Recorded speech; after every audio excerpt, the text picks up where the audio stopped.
is the movement of citizens. We have gotten reports from right across the island, and it is clear that whilst there was a fairly high level of compliance to the various orders that were made over the last 2 weeks, that over the last weekend, we recognize that there is an increase in movement. This increase in movement has come at a time when we are expecting that there would be a greater probability for infections, given the fact that we have had coming into the island close to 7,000 visitors and residents and Jamaicans and citizens, of which approximately 1,500 left the island. So we're still having a considerable number of persons who would have come into the island who we cannot say with certainty that they were faithful to the quarantine rules, and therefore they are generally abroad in the society. They are within the country, moving around. The challenge with that is that that could be the precursor of community spread. And so the more you are moving around, the more likely it is that we could have an increase in the numbers. Indeed, having gone 20 days since our first case, and having seen that our increase relative to other countries of similar size has been relatively low, we are expecting that there will be a rise, in fact a significant rise, in the number of infections that have been confirmed. Having regard to that, the Cabinet carefully considered weighing the economic impact of these measures, but we decided, as we have always done, that the public health is of greater importance. And therefore, I'm announcing today that effective 8 p.m. to 6 a.m. for 7 days, starting on April the 1st, there will be an all-island curfew. Let me repeat. The police has been instructed to enforce an all-island curfew starting at 8 p.m. to 6 a.m. the following day. And this starts on the 1st of April to the 7th of April. In fact, AG, it would roll into the 8th of April at 6 a.m. Just to be clear on that. So the curfew would start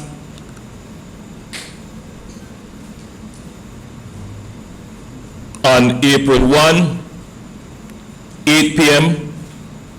and it rolls for 7 days, and therefore it would end on April 8th at 6 a.m. Everybody has got that clearly? Just for clarity. So you have 24 hours notice effectively. So the curfew, all island curfew, that will start on the 1st at 8 p.m. It will end on the 8th of April at 6 a.m. Good. That means that there will be restriction on public transportation and all movement except those that will follow in the Gazette. And we will have the Gazette published tomorrow. Of course, we will have to make the regular exemptions that are usually made when curfews are called for medical staff, security forces, essential services, and special provisions will be made for other critical industries but that will be announced very early tomorrow when the Gazette is published. We ask everyone to make the necessary arrangements in their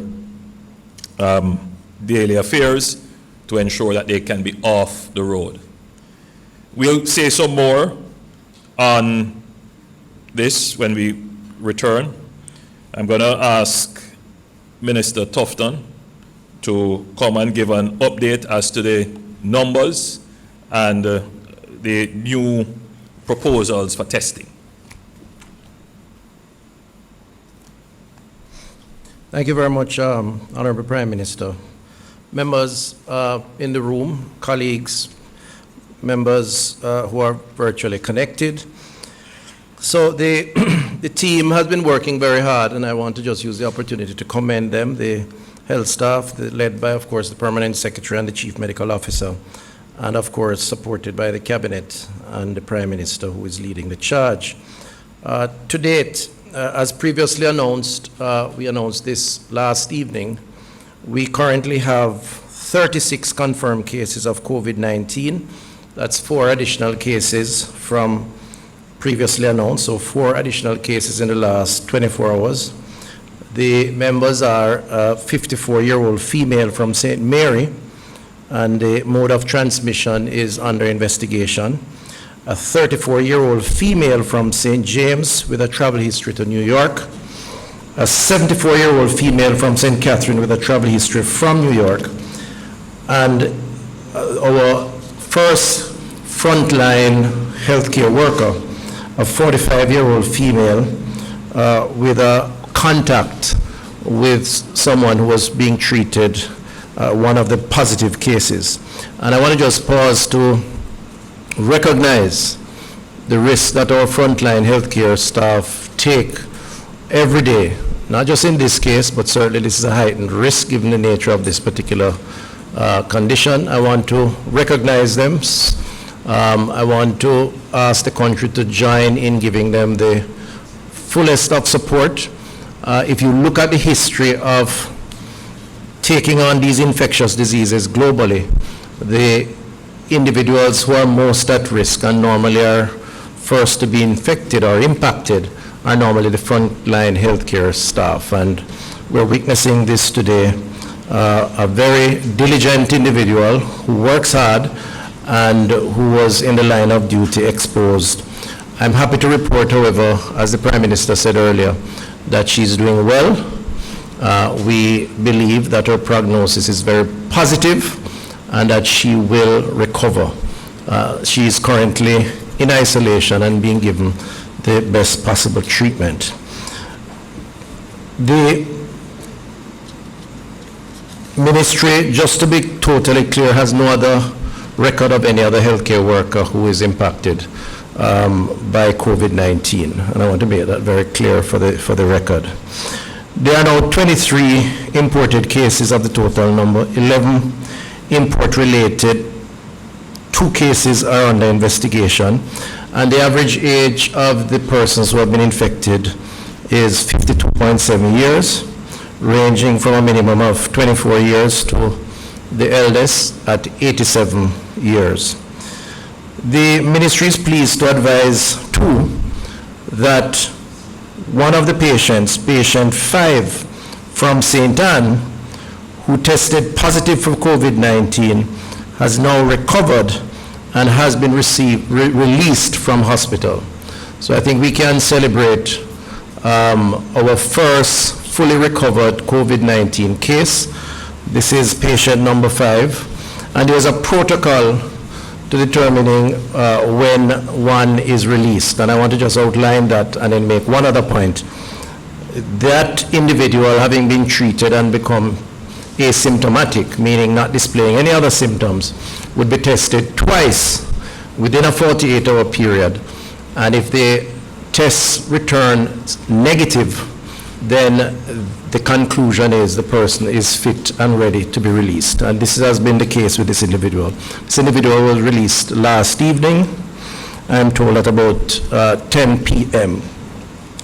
I want to also say on this point that it is very important that the population accepts that COVID-19 is a risk, is a disease, but a disease that can be treated, and those persons who are unfortunate enough to have been affected, once they return to their community with the certification by the medical team that they are now well, they should be incorporated, reintegrated, and not treated in any way, shape, or form in a discriminatory manner. And I think that's very, very important. 51 persons remain in isolation, 34 persons are under quarantine in government facilities, and in addition to that, we still have 140 Cuban health professionals who came into the island a week or so ago, who are in quarantine now and will be deployed once they go through the quarantine period.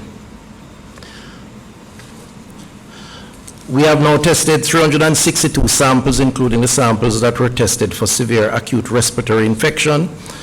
36 would have tested positive, 317 tested negative, and 9 tests are pending. And in terms of the testing, the CMO I'm sure will elaborate a little more on it, but there have been some concerns as to whether or not we are under testing. I just want to say that the team has had discussions with a wide cross-section of specialists up to last evening.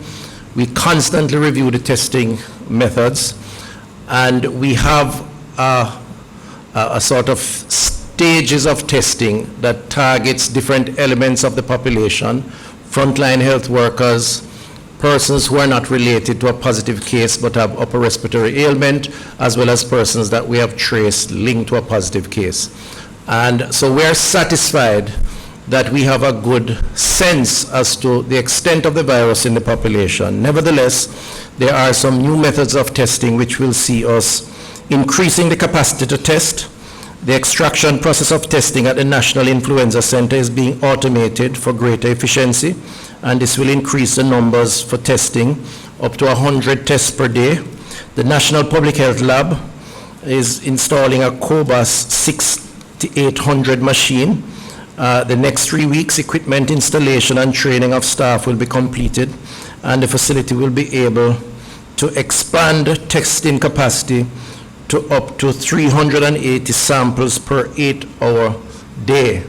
Right now, we're using less than 20% of our testing capacity, so we still have significant capacity. And you will see additional efforts being made, including using mobile units to go out into the parishes to collect samples for testing, and we'll elaborate more on that in short order.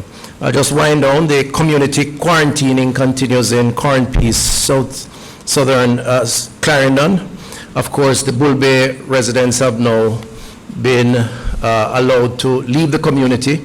We still have particular householders under supervision, and we're still in touch with the community. And I want to just use the opportunity to say thanks to the members of the Bull Bay community for collaborating with us. I'll stop here now and just hand back to the Prime Minister. Thank you very much, Minister Tufton. So it is very good to hear that we have released one person who has fully recovered, having passed your 2-stage testing protocol for verification of recovery. And that is a good sign. And there will be more, I'm certain, in the coming days. I want to go back to the point that whilst we have over 361 tests conducted and only 36 cases confirmed as positive, there might be a sense of complacency setting in. It might be that the population is believing that this will be how it will be for the next 2 or 3 weeks. The point of fact is that projections have been done, and I'm going to invite our CMO to join me and ask that the graphs that show our projections be placed on screen. CMO. So the Ministry of Health has done some projections looking on whether or not our numbers will double in the next 10 days, 8 days, 5 days, 3 days, and the next 2 days, and what that could look like. CMO?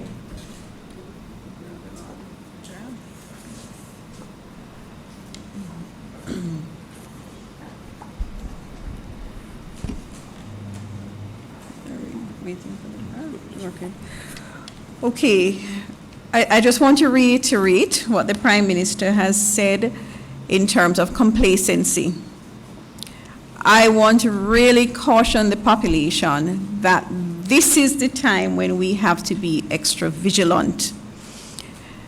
We have been doing pretty well so far, but I want the population to realize that we now have 36 confirmed cases of COVID-19 in the population.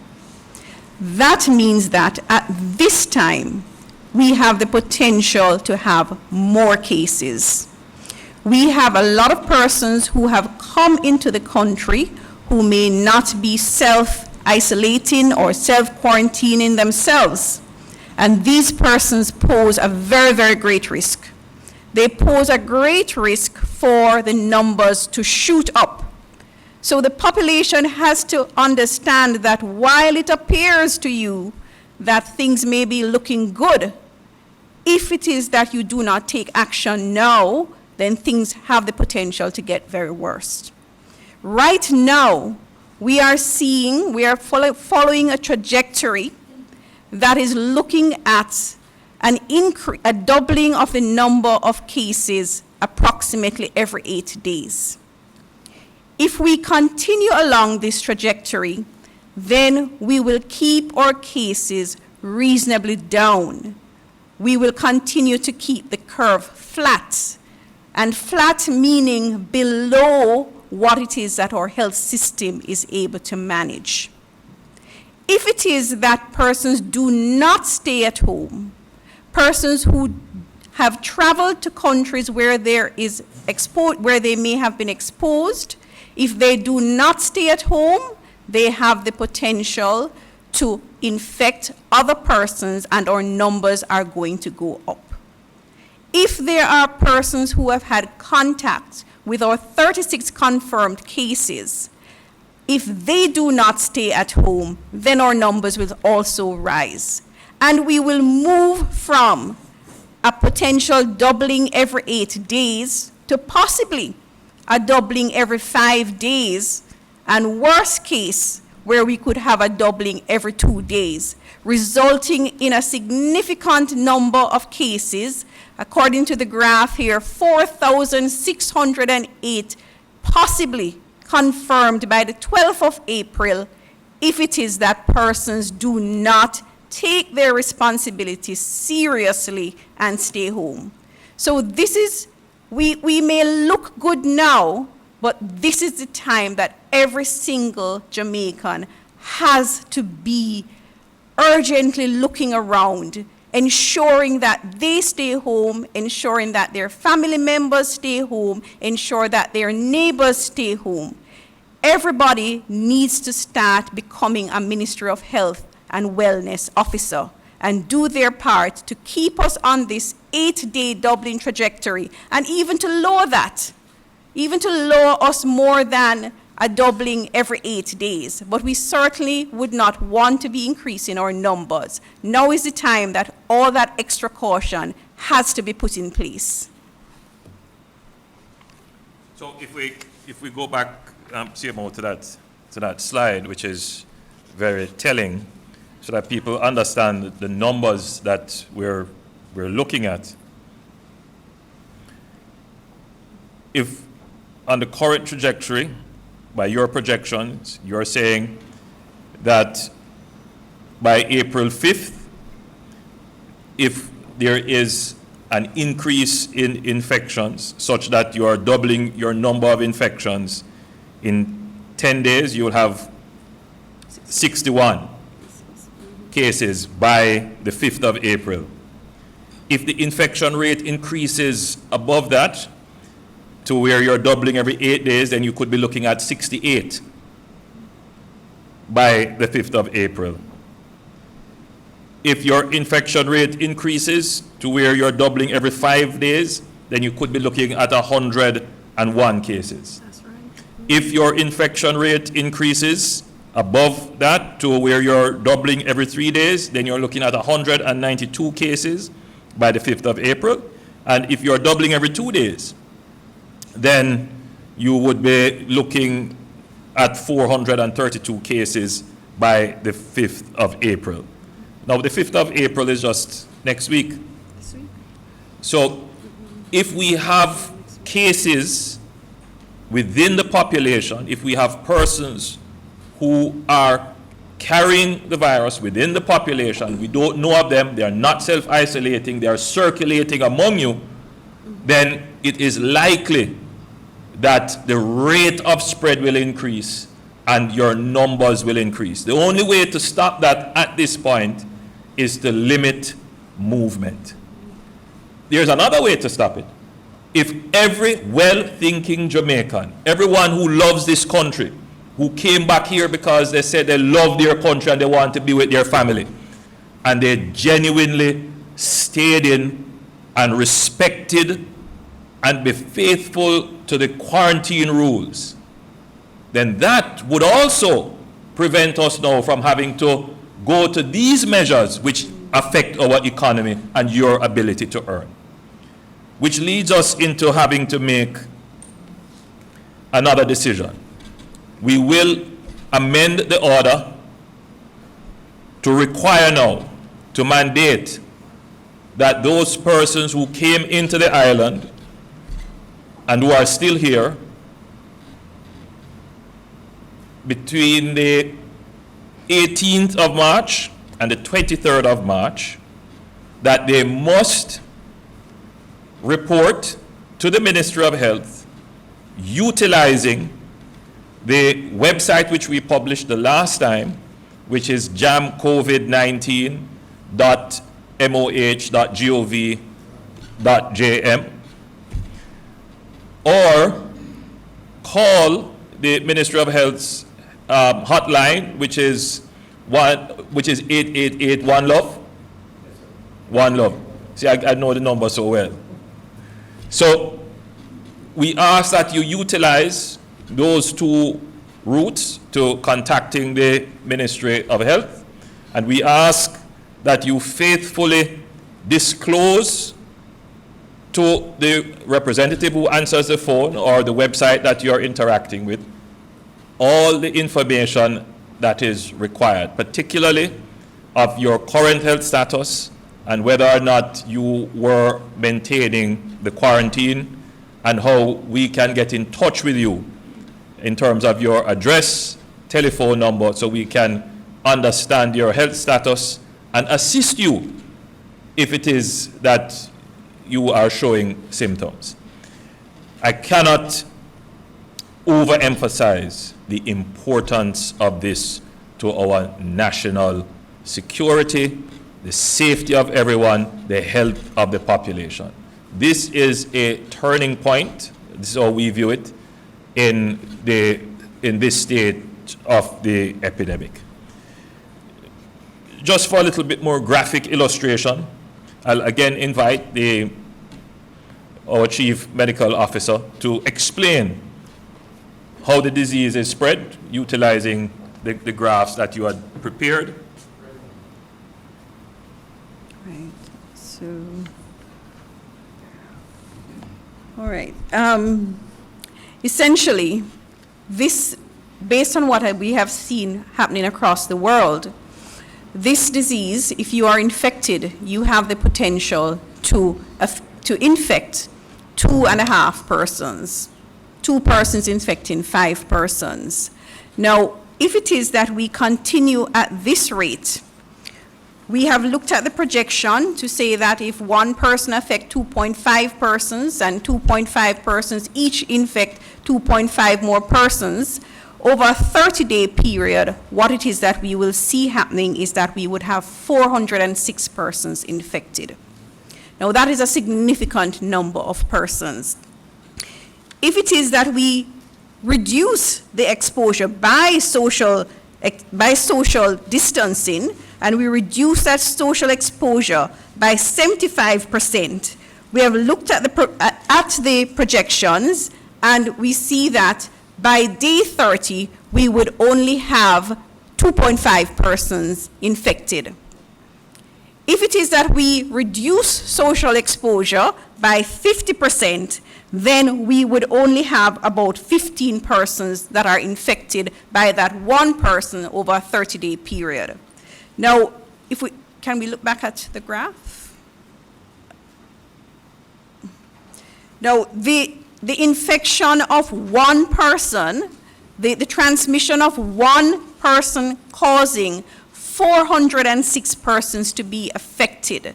I want everybody to really look at this graph and to understand the difference that we can make by social distancing, by reducing your exposure to other persons. You have to stay home. That is the first thing. Stay home, and wherever else you may be, you maintain social distancing. This is a significant amount of persons, a significant amount of infections that can result by one person being careless.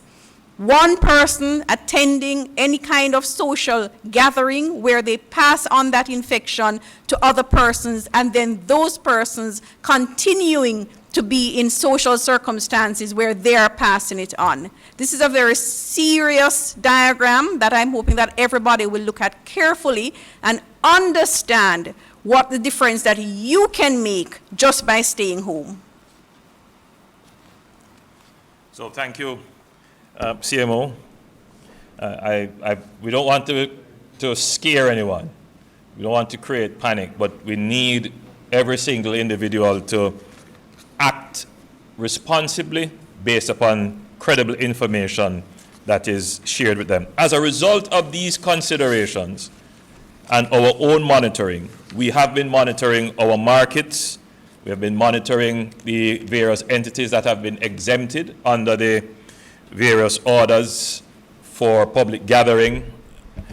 And we notice that there is not a faithful application of the social distancing rules or the gathering rules, especially at the markets. Thank you to those of you who sent me pictures of Coronation Market and all the other markets around Jamaica on the weekend. We can understand it was a month-end weekend. People are shopping, people are around, but we cannot ignore what we have just shown on the graph, which is that markets and other such areas are centers for spread. So we have taken a second look at the order for markets, and we have decided that we will make an adjustment to the order, and that is from Thursday, Friday, and Saturday, we will increase the opening hours. The order now stipulates that markets are open from 6 a.m. in the morning to 2 p.m. in the afternoon for the week. Now we're stipulating that from Thursday, Friday, and Saturday, the markets will open at 6 a.m. as specified, but they will close at 6 p.m. And that is to allow persons to use the market without clustering in the market, to allow persons to have more hours for scheduled visits to the market than to have everyone trying to get to the market before closing at 6 and therefore having congestion in the market and reduced space for social distancing. We have also observed that persons are still keeping parties and social gatherings. We are observing that there are persons still insisting on keeping funerals and grave digging and all kinds of activities as if there is no threat.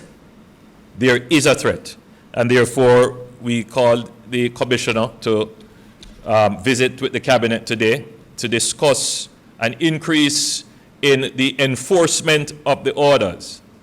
With the curfew will come general enforcement, but all the other orders during the period of time allowed for work and travel, the police will increase their vigilance and prosecution of persons who violate the order. Also, you will notice over the weekend that the police stepped up their efforts to interdict persons who are purveying fake news, deliberately creating and distributing fake news. I have heard one in which the Honorable Attorney General's name was called, and then can you imagine, there was one with my name being used, and we are hotly pursuing both. In fact, we are pursuing all of them that are designed to create public mischief, and there was one arrest and charge for someone in Westmoreland who created that message and circulated. And there are others who have been called in by the police who have sought to recirculate messages that are designed to create panic and can only be classified as public mischief. I want to just bring everyone up to date again graphically. So if we could just run through the graph, starting at graph number 1, which shows us where we are with the confirmed cases of COVID-19 in Jamaica.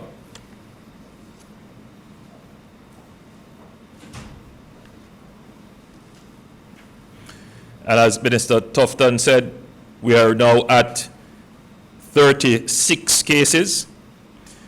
And I think we are progressing fairly well relative to other countries. If we could move on to the testing. And I want to spend a little bit of time on the testing graph so that Jamaicans see exactly where we are. We have outlined, this is the next graph,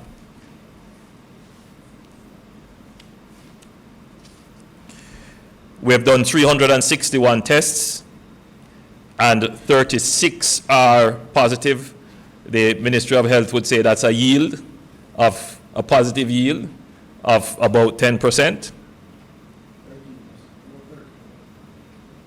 Well, as it is there now, 361 and 3, so it's about 10%. There are questions as to whether or not we are testing enough. I'm certain that the Minister of Health and the CMO has answered that we have capacity to test more. We will be testing more. The Minister of Health informed me that he will be increasing the testing capacity by having buses going out into the country, into the rural areas, into all the parishes, and testing in urban centers, in rural townships, in areas where people are gathered, so that you can have a wider test sample to see exactly what that picture is. But I'm fairly confident in the methodology applied and in the numbers that we have. As you can see from the graph, the blue bars are the numbers of tests conducted on a daily basis starting from the 9th of March or before that. So you would see that we have tested as many as 50 cases in a day, and the red in the bars would show you the numbers that are confirmed, and the blue in the bars would be the tests that are negative. The totality of the bar would tell you the number of tests conducted.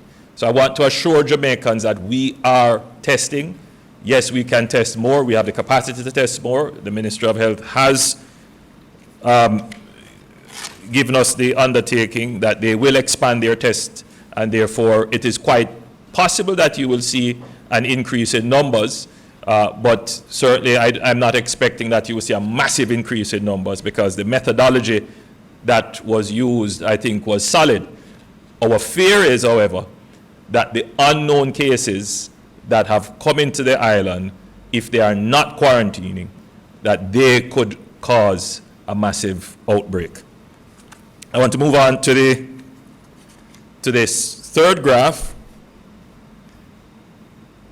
which is just for information, showing the number of tests versus the percentage yield of positive. See the numbers of tests per day, that is rising, and our positive tests are leveling off, which is a basic indication that our contact tracing effort is working. But again, the threat to that would be those cases that we have not contacted, we have no knowledge of, and we have no knowledge of the persons who they have infected. So that is right now the big threat to how we are performing as a country in this epidemic. To the next slide, please. Just so that we have an understanding of where we are in the region, we have a selected group of countries that would be similar size, similar circumstances, Caribbean countries. And you can see that these lines are showing all of them except Jamaica. They are all rising. They are at different stages in the epidemic. Barbados, for example, is in day 13 since their first case, and they now have 33 cases. Jamaica is in day 20 since our first outbreak, and we have 36 cases. The graphs look different because this would be the number of cases per 100,000. Jamaica's population is several times the size of Barbados, and therefore case per 100,000 we would be lower than that of Barbados. But then when you look at Panama, for example, Panama and Jamaica, almost similar size in population. Panama, it may be 2 to 2.5 million persons more than Jamaica, if that many. But their case, they have 989 cases, and they are 21 days since their first. Jamaica has 336, and we are 20 days. So clearly there is 36. Can I take that back from the universe? I take that back, 36. Jamaica has 36 cases. But clearly, from comparing both countries, that is what an outbreak could look like if we do not maintain control over the cases that are known and get knowledge of the cases that are not known, which is what we are now trying to do. So all the countries in the Caribbean, their infection curves are rising, and some of them rising exponentially.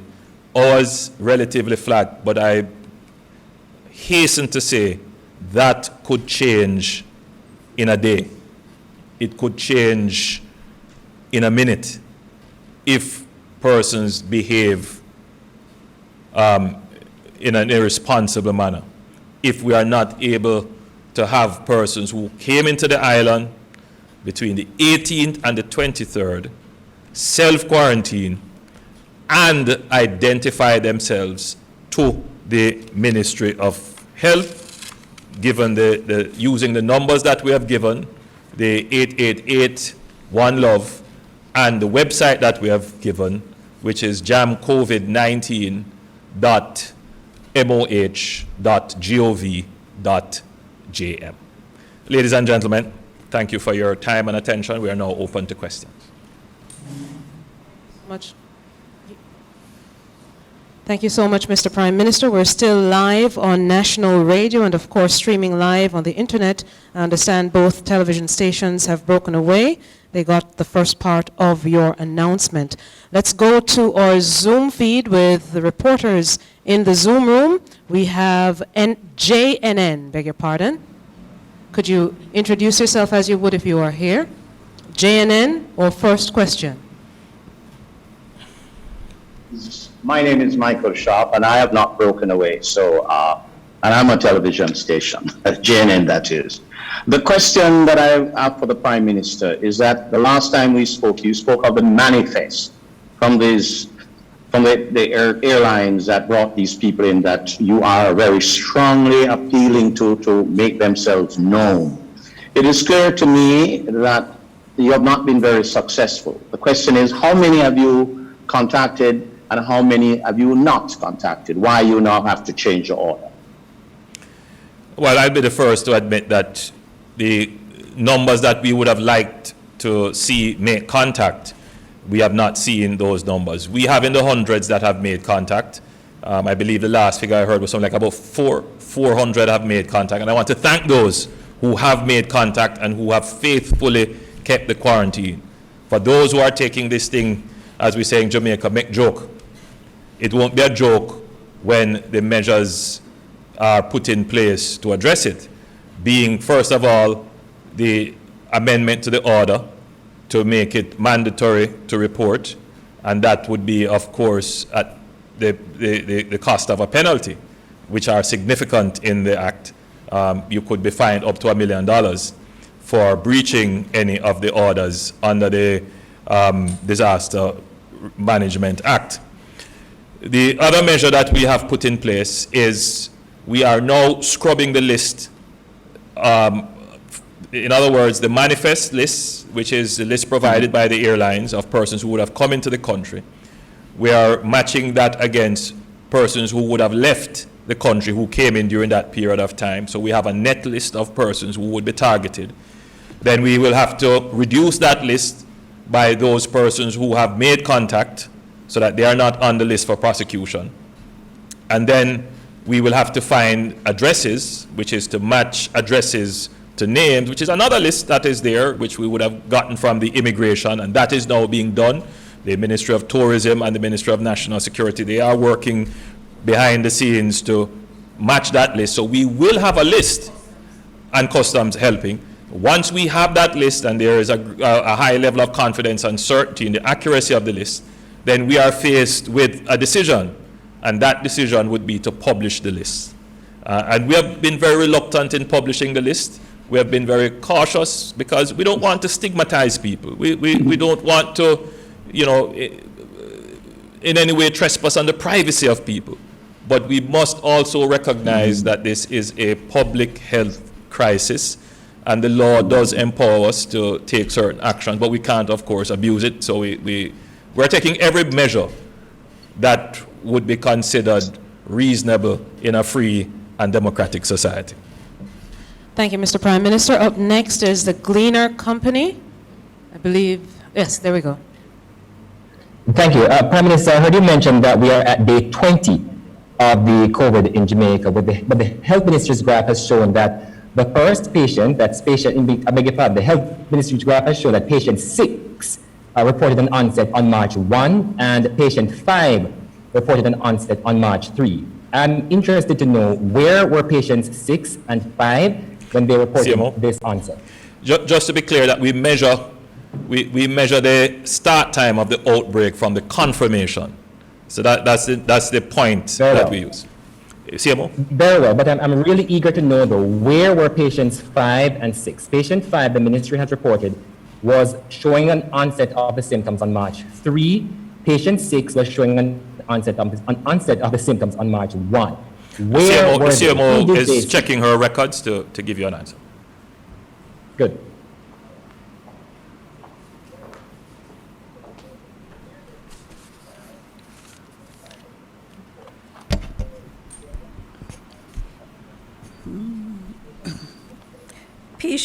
Patient 5, you're looking at patient 5 and you're saying that they had a date of onset on? Patient 5, March 3, patient 6, March 1. Okay. Right, so the date, we are actually measuring the time into the epidemic for us is the date of the confirmation of the first case. Okay? So I just want to make that clear. So the day 20, that Prime Minister would be speaking about would be counting the first from the 10th. Okay, in terms of where was patient 5 and 6 when they started to have symptoms, is that the question? So patient, I'm interested to know that. patient 5, as far as we know, was in country. Patient 6, who's patient 6 again? Sorry, I'm trying to find patient 6 on my list to see exactly who patient 6 was. Well, what we could do, if you could check and then, so that we use radio time more Right, efficiently. So but I just want to say Mr. that Prime though, I Minister, that I've been can waiting for answer. almost 7 days now for an answer to these I can questions. answer That for patient are very 5 important. to say that patient 5 was symptomatic in country from our investigation, started symptoms, and I just want to let you know that we have done the contact tracing for patient 5 in all their household contacts, and their household contacts have been negative. There was one of the possible the cases that we had under investigation where we were trying to determine if that patient was a possible link to patient 5. We have come to the conclusion that yes, that person is a possible link to patient 5. So we have one contact of patient 5 that was positive. I will have to check, give you the information on patient 6. Thank you. Thank you, CMO. Let's move to NNN. Can we have NNN up? Okay, there we go. Okay, hello, good evening. All right, so given that the government is relying on moral suasion when urging persons to self-quarantine, how else does the government plan to empower persons to make this process of self-quarantine more effective? As well as, could you just outline the details of the curfew as well as the parameters? Well, just to be clear, the government is not relying wholly on and solely on moral suasion. My own view is that once Jamaicans are empowered with information and they are seized of the importance, then there is no stronger force than a Jamaican so empowered and so motivated. So the strategy of the government is to enlist the support of the goodwill of Jamaicans in fighting this epidemic. So we do spend quite a bit of resources and time in communicating with the public, in providing them with information, and appealing to their good conscience. Nevertheless, we have also utilized the law as much as it allows us to in these emergency circumstances, and we have made various orders for which the police is empowered and provisioned to enforce and to prosecute. And they have been doing so, and we will be stepping up our enforcement in order to get compliance. So we are doing a twofold strategy. One is to get voluntary compliance, and two, if we have to, and it seems as if we will have to, is to get compliance by enforcement. I think that the CMO and the Minister of Health and the Permanent Secretary would say generally that those subjects of quarantine that we have knowledge of and that we have supervised, that by and large they have maintained the quarantine. Would you say that, CMO?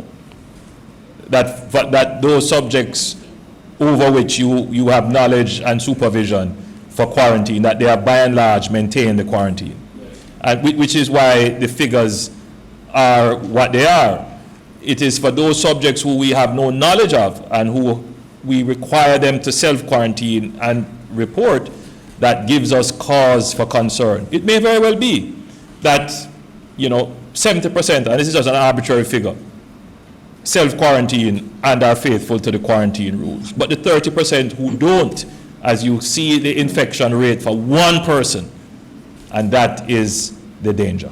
406. Mr. Prime Minister, thank you. Let me quickly go over to Sun City Radio in Portmore. Kevin Jackson on Twitter is asking, Prime Minister, are you aware of the fact that persons are still flocking beaches, particularly Hellshire? What will be done about that? And two, he's asking for a comment on the entertainment sector that is reeling from some of the measures. The police has general powers of enforcement of the orders for any activity that is in violation. I think that in the coming days, you will see the police making greater effort at enforcement, including gatherings at beaches and parks and other such places.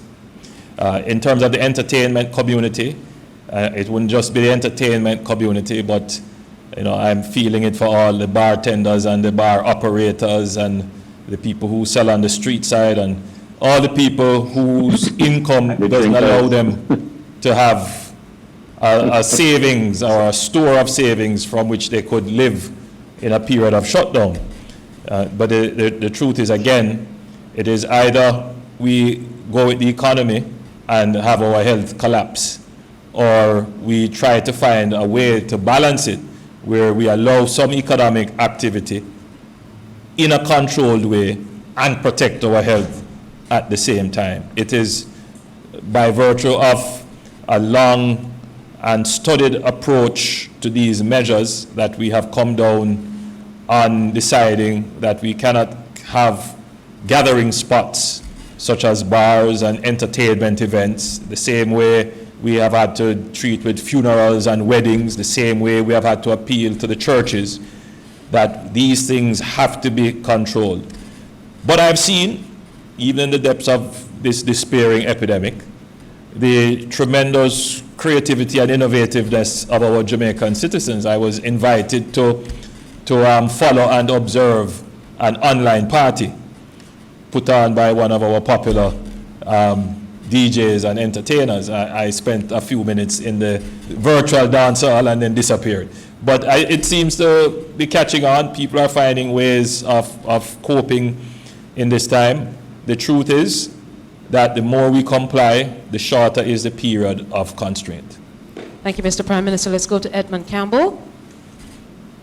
Thank you very much. Prime Minister, could you, or the minister, the CMO for that matter, could you indicate for us the healthcare worker that was tested positive? CMO. Could you tell us, first of all, what's the nature of that person's job, one, and two, when was the test done on this person? Thank you, Edmund. The CMO is approaching. The CMO is coming to address that.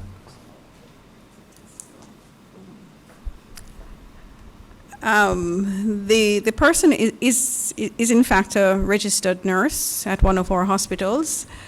In terms of when the test was done, I can tell you that we received the result yesterday. I can't tell you exactly when the test was done.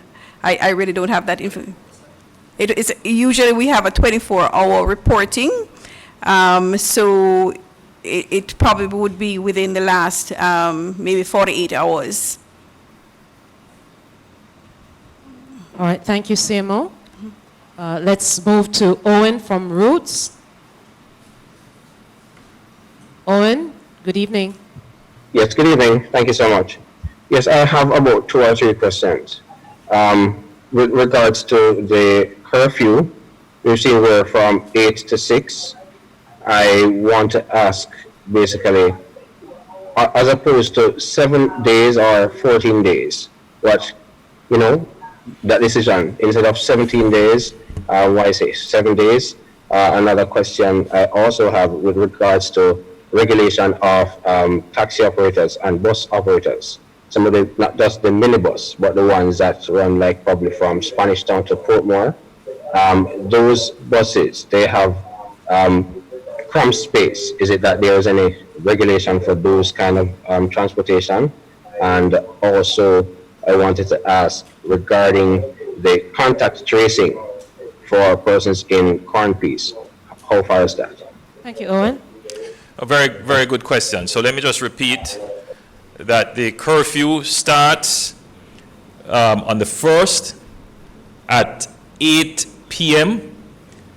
I should probably share some of the considerations that we looked at how that would impact business and livelihoods. Original suggestion was to start at 7, but we did a careful analysis, especially looking at persons who work on shift and who would be working overnight on shift to give them time to get to work and continue at work as long as they're not moving outside of work. And so we settled on having the curfew start at 8 p.m. on the 1st, and it will continue to 6 a.m. the following day, and then start back at 8 p.m. on that following day, and continue until the end, which would be on the 8th of April at 6 a.m. Why not go for 14 days? All of these measures are reviewed regularly because we have to gauge the impact on the economy. We have to gauge how successfully they are being implemented. And so we are being very cautious with how we put these measures in place. Everything has a limit, even our enforcement capacity, and we have to recognize that we have to operate clearly within the limit and capacity of our resources. So we're going to do it for 7 days. We'll watch the numbers, we'll see whether or not it has an impact on the numbers, and then we make adjustment. In the same way as we have studied very carefully operations in the markets and other such areas, and we have made adjustments to the order, just to make sure that as much as possible we can survive both from a health perspective and our economy and livelihood perspective. In terms of taxes, the curfew is a strict curfew, so it means there should be no movement at all after 8 p.m. except for those essential services and other services and personnel that are named in the order. So we are considering making an exemption for persons who work in the business process outsourcing industry once they can produce their ID, and that can be shown. The ground commanders will have their orders as to how they should treat with that. We cannot afford a collapse of that industry. It employs 38,000 workers, and indeed, in many instances, they provide essential services in terms of call center operations, telecoms, and the like. So they have to be up. Obviously, nurses and doctors and the Minister of Health is asking for an exemption. Madam Attorney General, you will have to make an exemption for himself and the CMO and the Permanent Secretary. Thank you, Mr. Prime Minister. I see the time being 7:43. We'll take 2 more questions from Zoom. We'll go to Alicia from The Observer. Alicia?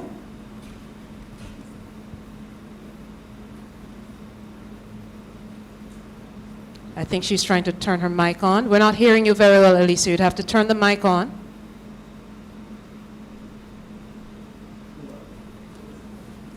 All right, let's go to Dashan Hendricks and then come back to Alicia.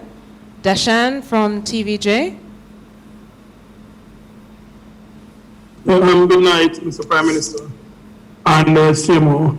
I'm just asking, what about the other patients? What is their conditions? Are they recovering? Any on ventilator? How many ventilators do we have, and how many more do we need given the projections?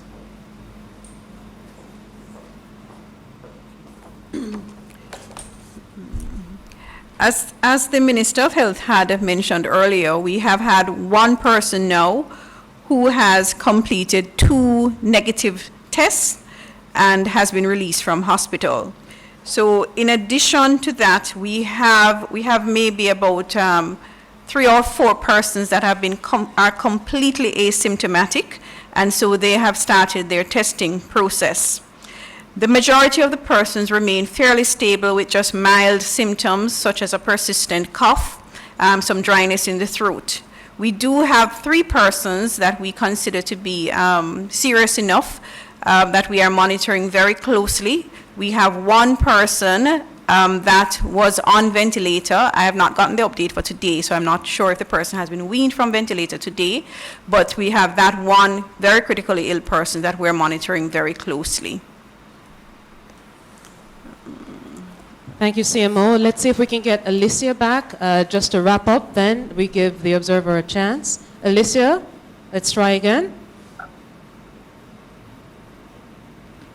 I believe she may have some technology issues on her part. Alicia? Right, I don't know what's been happening, but I'm sorry about that. Can you hear me now? Perfectly. Go ahead with your question, please. Right, all right. So on Friday, the Permanent Secretary for the Ministry of Health had indicated that there was an HR system that was being worked out that should have been launched today for persons who have either been self-quarantined or who have been quarantined by the state. I just wanted to know whether that procedure or process had been completed. So thank you for that question, and thank you, Prime Minister. The HR system is complete. However, we had to load it with the TRN database, which required us to ask for an additional day, and so it will be launched tomorrow to ensure that the TRN database could provide the verification information for persons who would interact with the database. So tomorrow we will be launching that database from the ministry, and we'll be publishing the how-to guidelines for persons to interact with the database. Thank you so much, Mr. P.S. Mr. Prime Minister, thank you for fielding questions and, of course, your updates. As you close, sir, just a few points I'm seeing on social media. Persons generally in the public want a full clarification on the measure you announced concerning the curfew and what constitutes essential services. Well, let's go back to the curfew.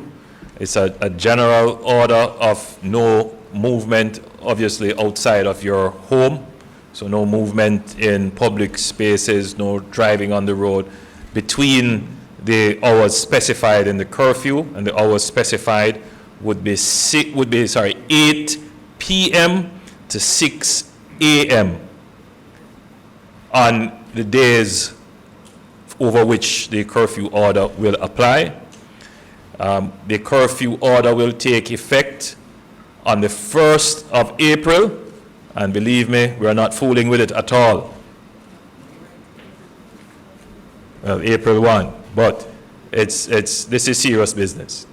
So I think most Jamaicans understand what a curfew means, and the policemen and other law enforcement officers who will be on the road will have the powers of arrest, and they will use their discretion to send you back home, to escort you back home, if you resist, obviously. I mean, I don't know how the police will utilize the powers that they will have. Obviously, they will.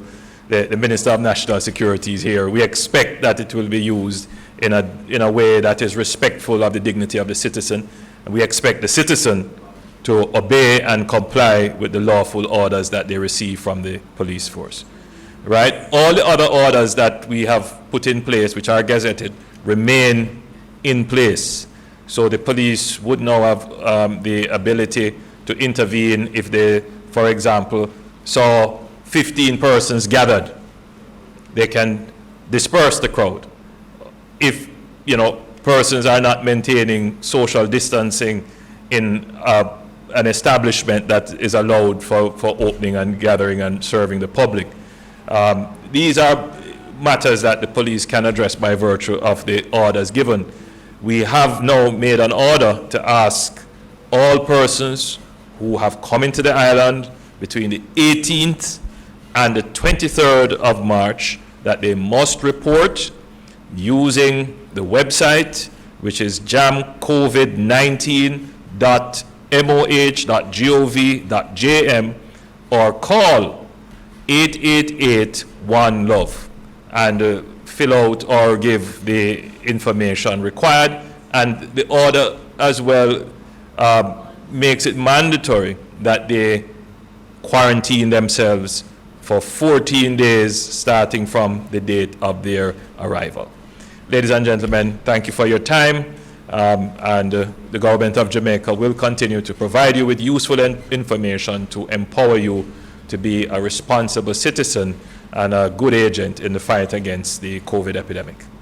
Thank you so much, Mr. Prime Minister, and all the officials who are gathered here this evening. Ladies and gentlemen, and the viewing audience, we thank you so much for watching, and certainly the Prime Minister has committed to continuing to ensure that you remain up to date on all the decisions made by Cabinet and certainly the measures implemented by the government of Jamaica to deal with COVID-19. Good evening, everybody.